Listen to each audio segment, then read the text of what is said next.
निवडणुकांचे पडघम वाजू लागलेले आहेत आणि त्या अनुषंगानं सध्या विधानसभा निवडणुकीच्या अनुषंगानं महाराष्ट्रात राजकीय खेळी या ठिकाणी खेळली जाते आहे।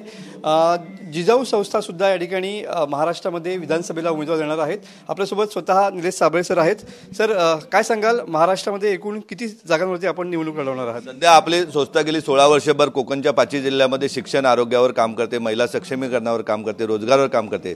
त्या दृष्टीने कोकण हे पहिल्यांदा टार्गेट आहे। कोकणमध्ये जवळजवळ 18 सीट या आपल्या फायनल झालेल्या आहेत। त्याचबरोबर नगरमध्ये श्रीरामपूर, धुळ्यामध्ये साक्री या सीट आपण लढतोय।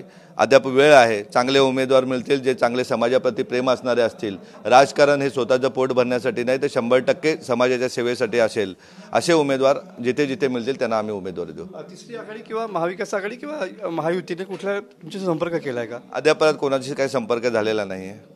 कोकणात सांगता कुठल्या कुठल्या जागा तुम्ही लढवणार आहात? कोकणामधील आता आपण ज्या रत्नागिरी लढवतोय, राजापूर लांजा लढवतोय। त्याचबरोबर पालघर जिल्ह्यातील सर्वच जागा लढवतोय। ठाणे जिल्ह्यातील ठाणे शहर, मुंब्रा, कळवाती लढवतोय आणि भिवंडी लोकसभा क्षेत्रातील 6च्या 6 लढवतोय।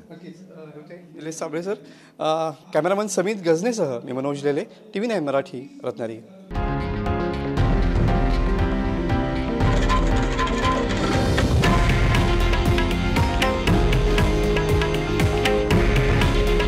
हे आहे देशातील नंबर 1 न्यूज नेटवर्क आणि आपण पाहत आहात TV9 मराठी। काळजी तुमची, हित महाराष्ट्राचं।